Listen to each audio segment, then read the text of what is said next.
So I would like to introduce our afternoon keynote today, Mr. Kuseni Dlamini. Kuseni is the former CEO of Old Mutual South Africa and Emerging Markets, prior to which he was the head of Anglo-American South Africa, as well as a member of Anglo-American Executive Committee. He was executive chairman of Richards Bay Coal Terminal between 2005 and 2008.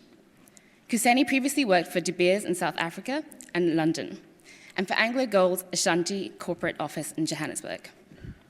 After graduating cum laude with a bachelor's degree from Natal University in Durban, he went to Oxford as a Rhodes Scholar, where he read for his MPhil degree. In March 2008, Kuseni was named a young global leader by the World Economic Forum. In 2010, the World Economic Forum appointed him to be a member of the Global Agenda Council on Economic Growth and Poverty Alleviation. Kuseni is the independent non-executive director of Aspen Pharmacare as well. Please join me in welcoming him.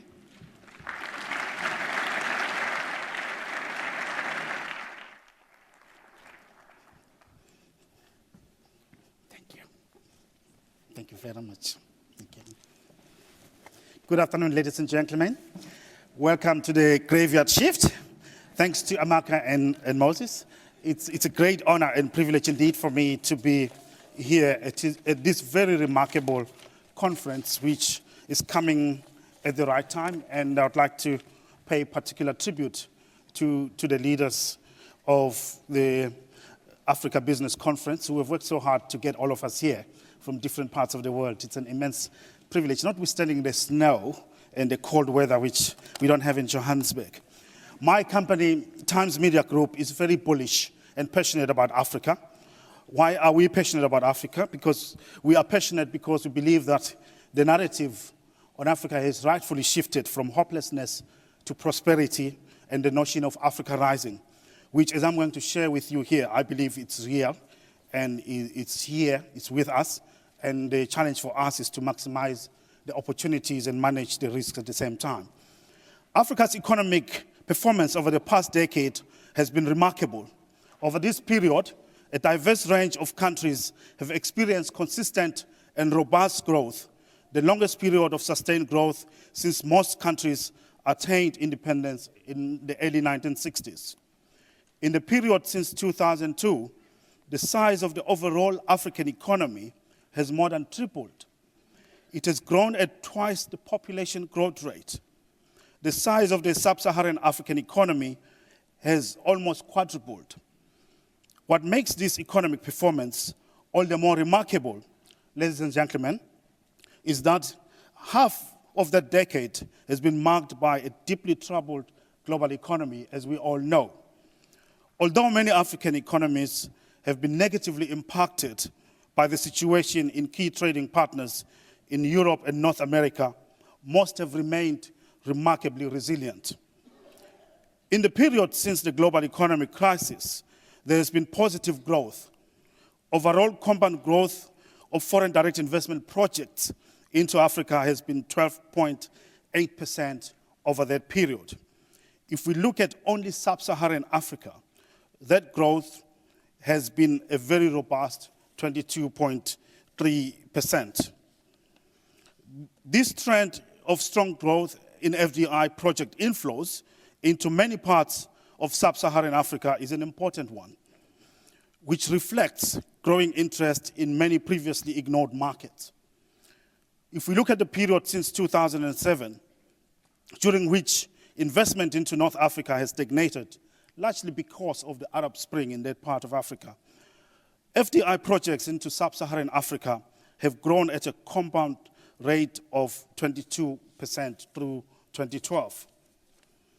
Among the star performers, attracting growing numbers of projects have been some of the more popular markets, such as Ghana, Nigeria, Kenya, and South Africa, together with rising stars like Zambia, Tanzania, and Mozambique, as well as countries that we have seen emerging from periods of instability recently, such as Cote d'Ivoire and Zimbabwe. Notwithstanding all the negative coverage and reportage on Zimbabwe, we're seeing more and more investors flowing into that market. Another important trend in terms of FDI patterns in Africa is increasing diversification. Just as there is a common assumption that Africa's overall economic growth has been driven by natural resources, it is also often assumed that they attract by far the largest attention from foreign investors. The trend, however, has been towards greater levels of investment into other sectors, particularly services, the sectors that I've also been involved with in my business capacity. As an example, whereas in 2003, the oil and gas and metal sectors together accounted for almost 30% of total FDI projects in Africa and 77% of FDI capital. Today, they only account for about 10% of projects and only 40% of FDI capital. In contrast, the relative share of projects for sectors such as financial services, business services, and communications has grown considerably. Why should we be optimistic about Africa? I believe there are many reasons to be bullish, but I just want to share a few with you. Firstly, we are seeing income levels rising, and we're also seeing the emergence of a consumer class, both driving domestic growth and attracting investment from companies across various consumer-facing sectors. As of today, 22 sub-Saharan African countries, that is 45% of the total, as well as 5 North African countries, have attained middle income status as defined by the World Bank. A country is classified as middle income if its gross national income per capita is between $1,026 US and $12,475 US.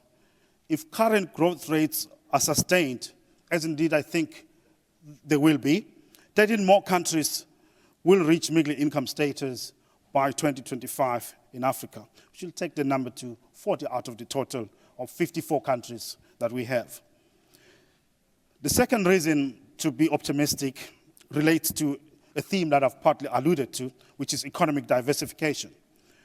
There is a fairly common view that Africa's growth over the past decade has been driven by natural resources. However, while they are and will continue to be an important contributor to growth, resources have contributed less than a third of Africa's growth since 2000. The rest has come from a range of other sectors, including agriculture, manufacturing, construction, and in particular, services. These growth patterns are reflected in the overall structure of Africa's total GDP, which is this year forecast to break the $2 trillion US mark. During a period in which the size of Africa's GDP has tripled, natural resources, excluding agriculture, have made an average contribution of less than 20%, while services, on the other hand, are moving ever closer to accounting for 60% of value added. Africa is indeed rising. Africa is indeed diversifying its economic base. The third reason for my bullishness and optimism about Africa is one that has been mentioned here. Bob Diamond also touched on it last night, which is political reform and democratization. From the early days of independence in the 1960s, right through the 1980s, almost every African country was ruled by some form of dictator. However, the democratic elections in Namibia in 1989 symbolized a turning point in Africa's political development. Within months after the Berlin Wall had fallen, our late icon and statesman, Nelson Mandela, had been released from jail, and an era of political reform and democratization had begun in our country.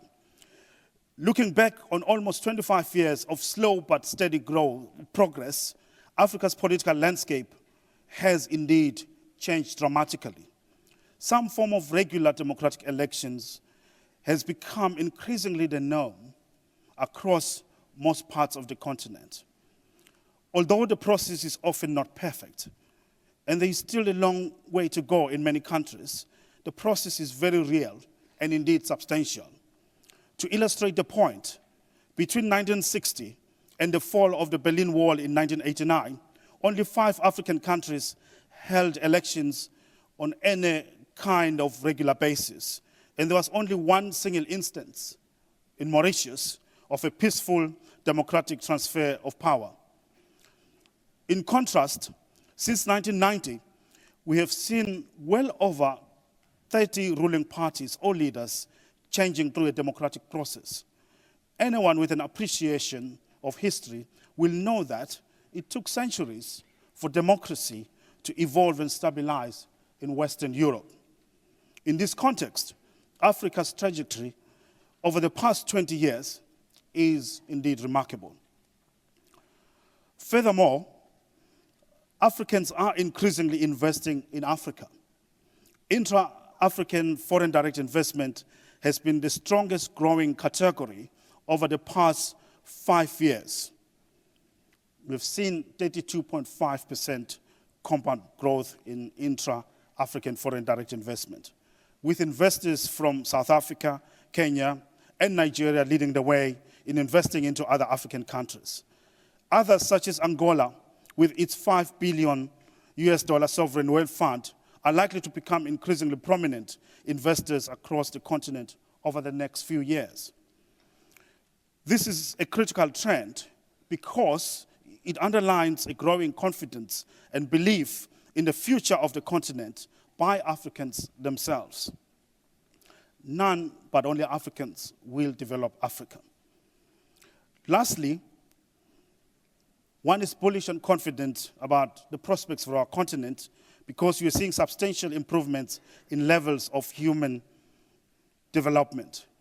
Improvements in the quality of life are not only a key indicator of the ultimate impact of economic growth, but also a long-term guarantee for sustainability of economic growth and development.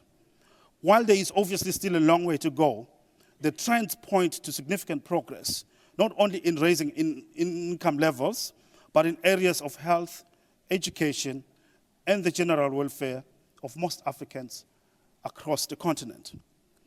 According to the World Bank, the poverty rate in Africa has been falling by 1% since 1995. They estimate that the proportion of Africans living beneath the poverty line will have reduced from 60% in 1995 to 38% next year, 2015. At the same time, based on UNESCO data, average literacy rates in Africa have improved from 52% in the 1990s to almost 65% today. Reduction in the annual rate of child mortality is accelerating, averaging a reduction of over 3% per annum for sub-Saharan Africa since 2000, according to UNICEF data. However, Africa remains a challenging place to do business. Despite all the good reasons for optimism and the significant progress made across many parts of the continent, Africa remains a complex and challenging environment for doing business. For any organization with growth ambitions, there is still a need to proceed with care and due diligence. Despite lingering negative perceptions, many African markets are not fundamentally different to other emerging markets. In fact, on any kind of objective country risk analysis, countries like South Africa, Botswana, Mauritius, Namibia, Ghana, and Rwanda will regularly rank ahead of any of the BRIC countries. There are, however, some key differences. Perhaps the most obvious initial point to make is that although Africa is often lumped together in comparisons with countries such as India and China, it is, of course, not a country, but a continent. In terms of geography, Africa's sheer size, which comprises 18% of the world's landmass, is in itself daunting. Its landmass is greater than that of the US, Europe, China, and India combined. Combined with the scale of the continent is the challenge of its sheer diversity. Besides the practical and logistical implications of operating across such a vast geography, the continent also comprises 54 different countries, more than in any other continent in the world, meaning 54 different and often fragmented set of rules, regulations, stakeholders, and market dynamics to contend with. As one looks to sort through opportunities and risks across the continent, it quickly becomes clear that opportunities and risks differ widely from country to country, and indeed from region to region. To further complicate analysis, language and cultural dynamics are as diverse as anywhere else in the world, with French, Arabic, English, Portuguese, German, Spanish, Dutch, and Indian influences mixed with numerous indigenous languages and cultures across the continent. Making well-informed choices about what markets to enter is therefore crucial. I believe that success in Africa is inextricably linked to the development of Africa's human capital. Once you've chosen which market to go to, you've got to make sure that you make a success out of it. Human capital is one of the key sources of sustainable competitive advantage. There are critical human capital development challenges facing Africa in the next 5 to 10 years, which require action with sustainable results right now. In all the businesses that I've been part of, from mining to financial services to the media now that I'm part of, one of the major constraints that we face in expanding our footprints across the continent is not capital, but it's human capital. So the issue of human capital is a live and real issue. Africa's talent deficit is likely to slow its growth at best or keep its economic potential firmly locked away at worst. Human capital development needs to keep up with the fast pace and growing interest in Africa as an investment destination of choice. At the moment, it is not. Doing well is one thing, winning is another. Africa needs to position itself as a globally competitive and winning region by developing and deploying its massive and growing world-class human capital assets. How? I hear you ask. Africa needs a single-minded focus in developing a competent corporate leadership and middle management class in massive numbers to play active and meaningful roles in helping companies to hold and perpetually grow market share, achieve and retain cost efficiencies, maintain and grow margins, develop new operating models, and fend off threats to competitive position. What is the current state of Africa's human capital assets? There are 4 features worth noting in the interest of time. Firstly, Africa's leadership echelon requires experience and core skills. Most leaders have assumed senior corporate positions without the requisite experience and skills. This is largely due to the legacy of under or no investment in human capital development in most African countries. This requires innovative ways of developing talent within a much shorter time than is traditionally the case. Secondly, Africa faces a deficit in local talent. Whilst most countries encourage localization of senior management roles, there is a huge shortage of local corporate talent in most markets. This talent gap results in the perpetuation of the heavy reliance on expatriate talent, which is not a sustainable model in the long run. Thirdly, Africa has a lack of execution capabilities. The junior to middle management roles are key to effective and disciplined world-class execution in any company. These are the people who get stuff done, who are proactive, know and love their customers, innovate and take quick decisions when and where required. This layer needs serious attention to underpin the global competitiveness and productivity of African companies. Execution is key. Poor education, history of underdeveloped business sectors, and a culture of deferring to authority in some instances are partly the factors behind this. Cracking this is key to building and maintaining competitive advantage. Some companies are already doing this very well in Africa, and indeed, some companies and some countries have world-class managers that are running world-class companies. What we need to do is to scale up the number of world-class corporate executives on the continent. Furthermore, there are learning and development challenges in Africa. Organizations have traditionally failed to adopt and develop a strategic approach towards the development of African talent. They were traditionally, that is, African professionals, were traditionally confined to government liaison, human resources, and corporate social responsibility type roles, which had to do with their people, quote unquote. This must change.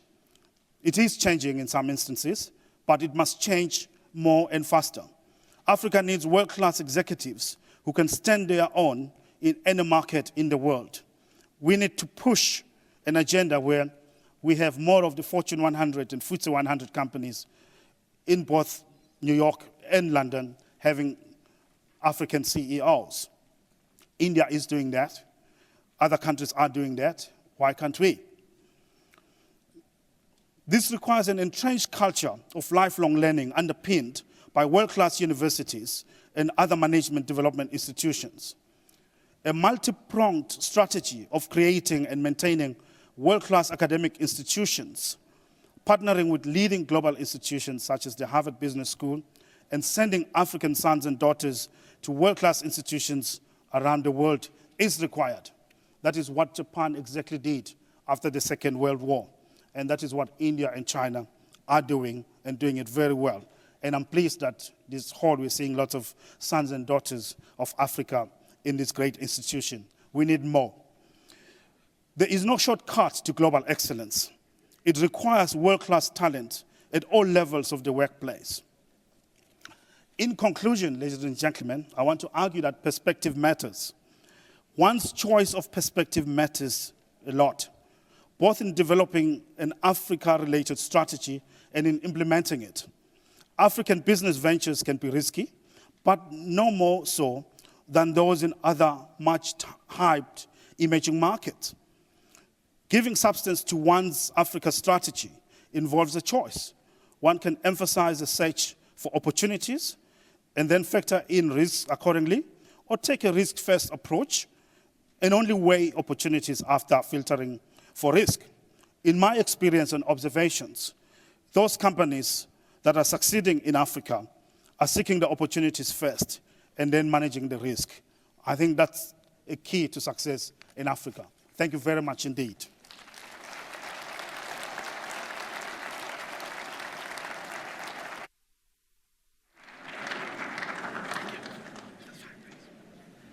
All right, so at this point, we're actually going to move on to Q&A. So for those who were here earlier this morning, you know what's coming next. So we have 2 microphones set up on each side, and we ask for you guys to line up, and we can call off one-on-one, one after the other. And then also, you know what's coming, the 3 ground rules for Q&A. 1, your question must be a question, as in end in a question mark. 2, we ask you that you limit your questions to 1 each to give time for others to come after you. And then 3, please, no speeches. We just had a great one right now, so we don't need another one on the podium right there. So for now, we open up the Q&A. Thank you very much.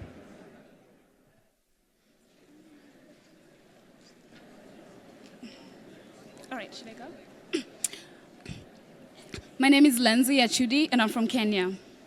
I have a question on, it's just disappearing. I have a question on, one of Africa's greatest enemy has always been the media, where we don't report news that promote our image in the international platform. So how has Times Media encouraged positive reflections of the African continent?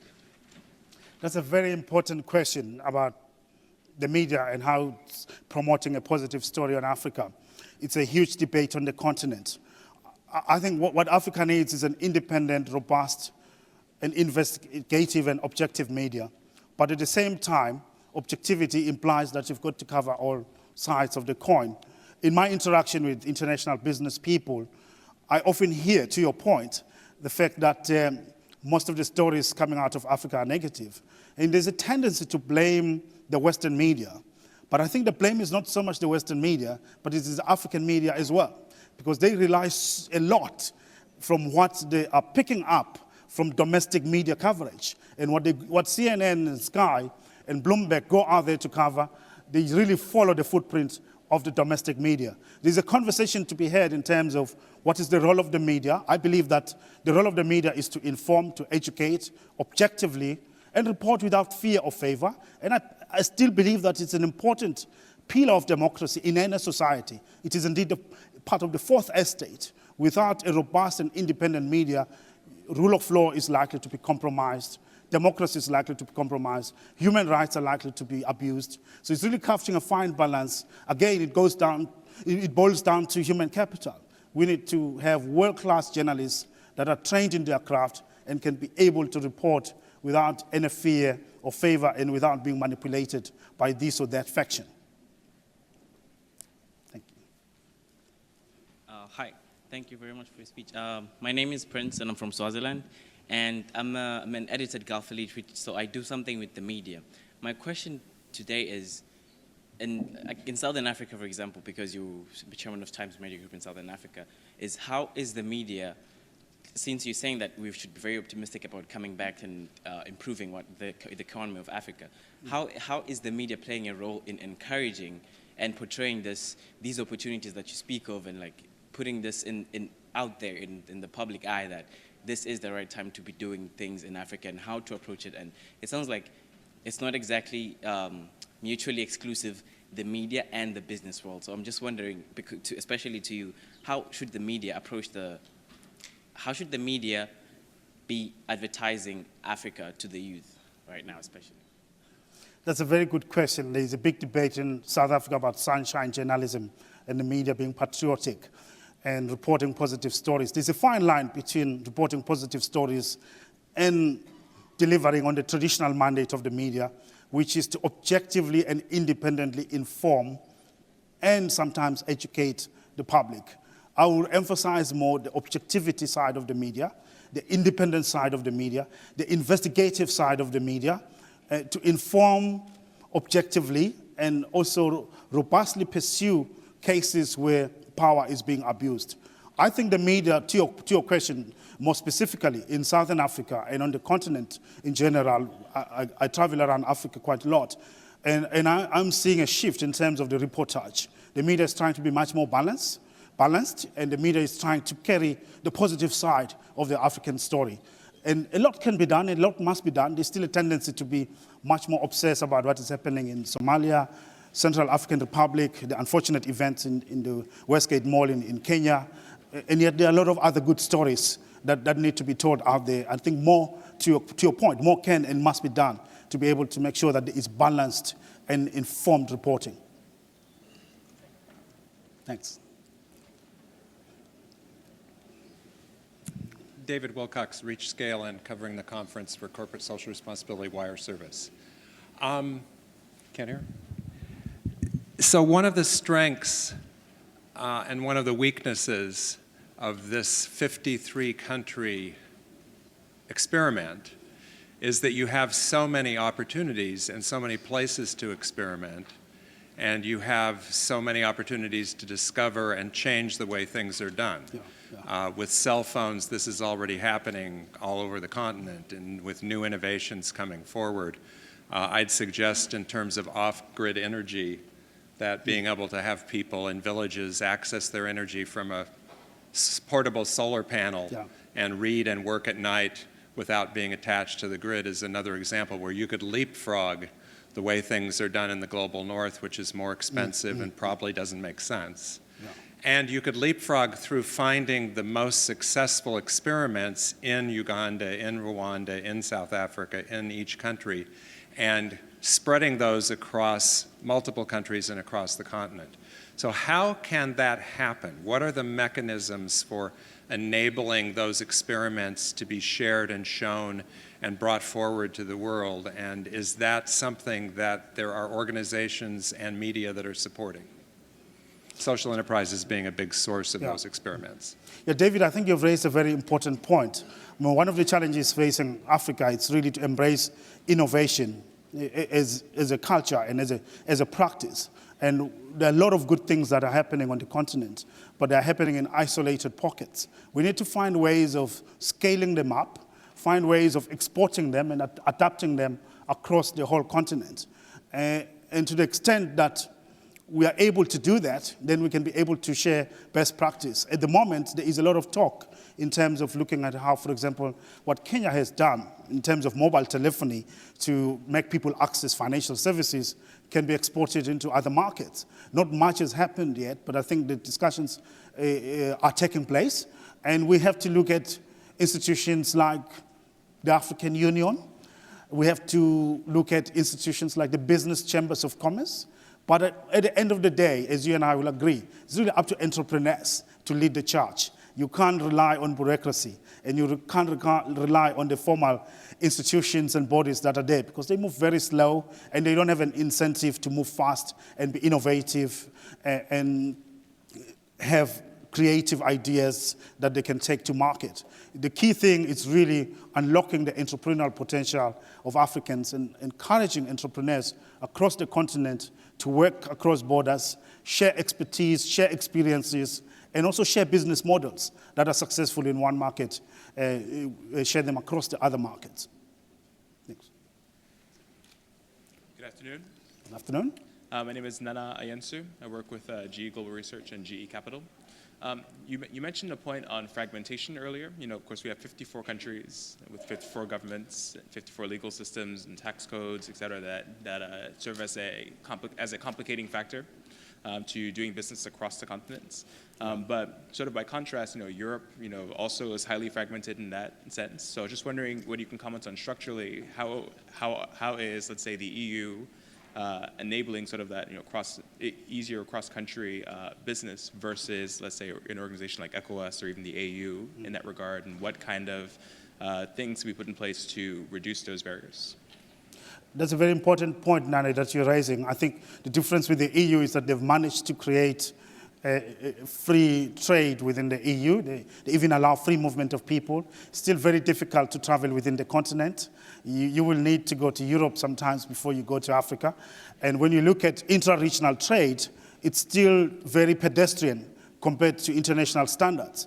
Africa as a continent is unique in the sense that it trades more with other regions than it trades with itself. If you look at other regions, there is more intra-regional trade than there is trade with other regions. So there is a lot of potential and a lot of work that needs to be done in terms of removing all those trade barriers that are there on the continent, making sure that there is meaningful and substantive regional trade and investment integration on the continent. And we also need to make sure that we have free movement of talent across the continent, something that the EU has, we don't have in Africa. I think there's still a lot of work. Business has to play a very active role in terms of pushing for that.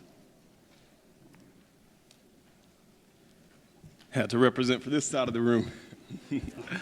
Hello, everybody. My name is Fabian Elliott. I'm a solutions consultant at Google. And I know the main focus of this conference is empowering Africans to get re-engaged in Africa. But I'd be curious to get your thoughts on how can we engage the global Black community to start getting involved in accelerating Africa as far as African Americans, the large African population in Brazil and across the world? Very important point. I believe that it just can't be engaging Africans only.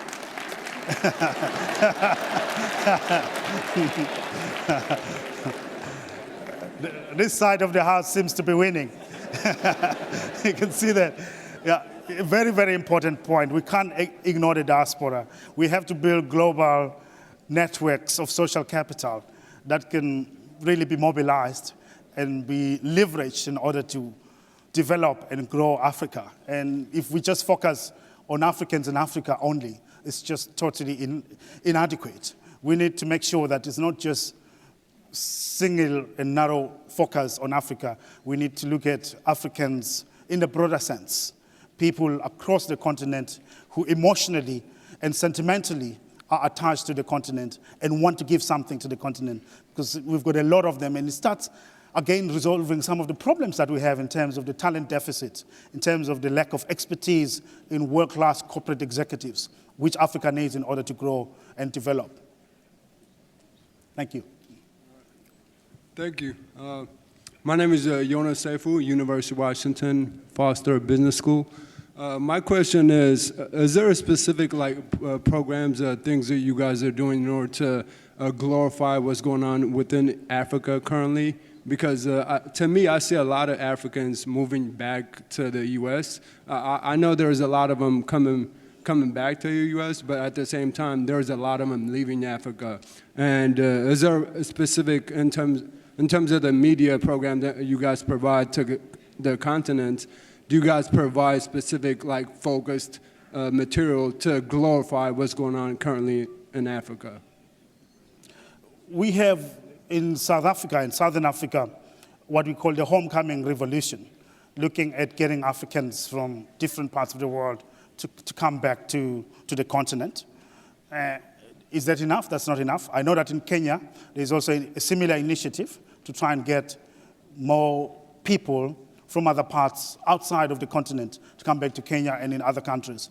But I think there is a need for a much more coordinated effort to make sure that we get more skills back into Africa. It's not a question of just keeping Africans in Africa. I'll argue that there's a case for Africans to work on Wall Street, work and live in Boston and London and elsewhere, so that they become global corporate citizens and they can be able to ply their trade anywhere.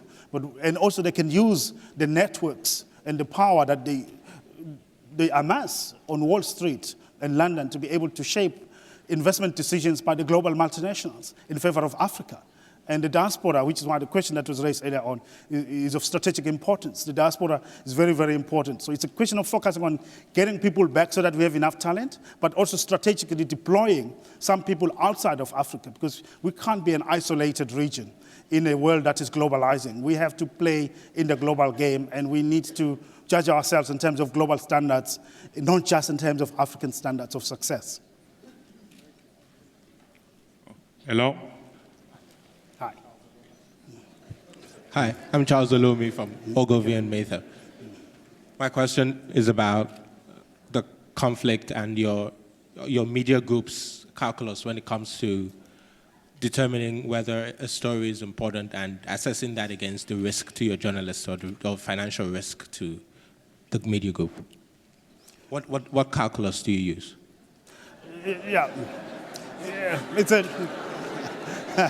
that's a very good question. Any media company faces the question, and we face it on a day-to-day basis. What calculus do we use? I think we want to believe, and deeply and passionately so, that we are always driven by the national interest, independent of commercial interest and independent of potentially losing big advertising revenue. If there is a story to be pursued, which is in the public interest, we unleash our journalists, and we invest immensely in training our journalists in world-class investigative journalism skills. So as a chairman of the company and the CEO of the company, we tell ourselves that we're there to protect our journalists. We will never tell them which story to write and what story not to write. Even if it's about you, you're my friend, and they're about to break a story that you may not like, you can call me, but I can't do anything. On the contrary, I'll side with the journalists, and I'll make sure that they've done their work and they've given you a right to reply. They've gathered all the facts, they've looked at all the perspectives, and they've done a professional job. So I think an independent and free media is one of those key things that we all have to defend in Africa and champion. How about situations where the journalist's life is in danger? How do you determine whether that story is worth pursuing, or how do you get around the danger to your journalists' lives? We're talking in situations like Malawi or the Congo or South Sudan. How do you protect the journalists, and how do you make sure they get the stories and still protect their lives? The life of our journalists comes first, second, and third, and I don't think we will allow any story to be more important than the life of our journalists, and we always make sure that we leave no stone unturned to make sure that our journalists are protected while executing their professional duties. To us, that's very, very important. Chairman, thank you for coming. My question has to do with this idea that it's very clear that media has the ability to impact us when it comes to say if there's a disaster, the first place that we go to kind of find out what's going on is the media. But a softer influence is in shaping identities and the way that people perceive other people and the way that they perceive themselves. And in your position, you impact the way that Africans see themselves. So what I wonder is, in your position, how do you, knowing that, what do you have in mind to do in the future? And how would you advise other people in positions of influence, knowing that they can help and shape an identity, what they should do? That's a very tricky question, a very difficult one. We don't set out to try and shape and impact people's identities. We have a bad history in South Africa where the apartheid project was very much about that, distorting people's identities and making people either feel superior and others feel inferior. Right. We try to perform a balancing act, try to be objective, be fact-based, and not pursue any agenda that may undermine this group or advance that group. And the only thing that we can do is just to be fair and to be factual and to be balanced all the time. We try to consciously be balanced, and we are very sensitive to the issues of identity because they may, in subtle ways, try to perpetuate some of the historical divides, the inferiorization of others, and also making sure that others, in the process are elevated. So those are things that we're very, very careful in training our editors and our journalists. We try to make sure that we really mitigate the likelihood of any of those things happening. Excellent. Thank you. Yeah. Thank you.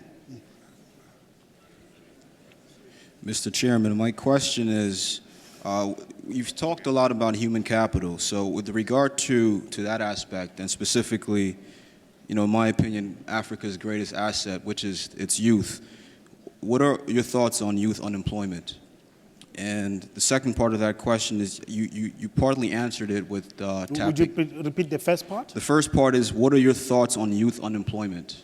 Oh, yes, sure. In Africa, yes. And then the second part? The second part is, how can us as the diaspora effectively help change the African narrative? And you've kind of mentioned that already, but I'd like, a specific example, if you can, talk specifically about how your organization has partnered or looks to partner with the diaspora to help with this building of Africa 2.0. Sure. Yeah.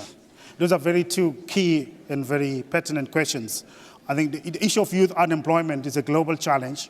We're seeing it in Africa. Africa's population is youthful by its very nature. And that poses a challenge to Africa because if we do not educate and empower our young people with skills and knowledge to be part of the knowledge economy of the 21st century, the demographic dynamic that we have can become a demographic time bomb. What we need to do is to find efficacious strategies to turn our young people into a demographic dividend.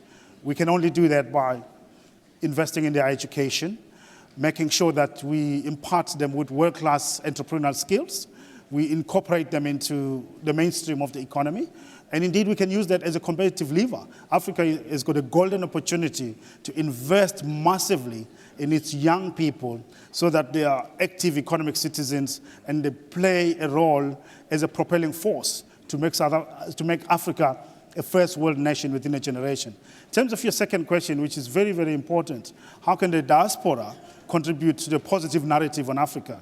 It's really making sure that when you leave this conference, you write an opinion piece in the New York Times talking about the good things about Africa.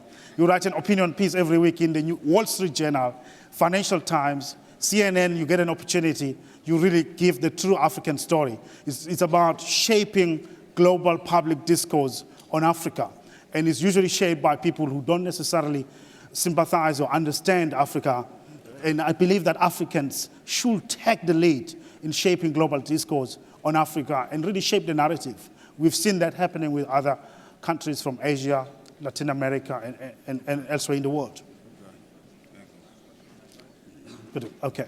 My name is Fidelis. I have two questions. What's your name? Fidelis. Fidelis, thank you. Okay.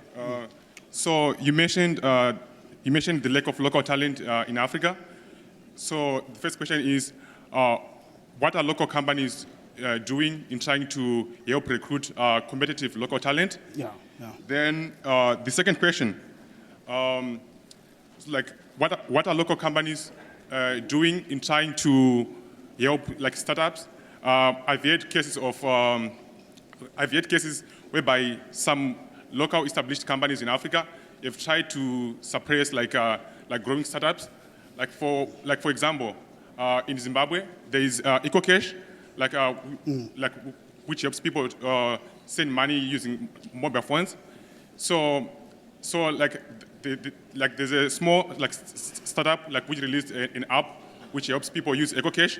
So what Econet did, they closed the service for some days, so that the new startup won't be operational. Yeah. Then also like in Kenya, M-Pesa hasn't released an API for trying to program using M-Pesa. So what are local companies trying to do in supporting startups? Yeah, that's a very important question, Fidelis. I think different companies are doing different things, and the problem with that is that what they're doing is subscale at best and ineffective at worst.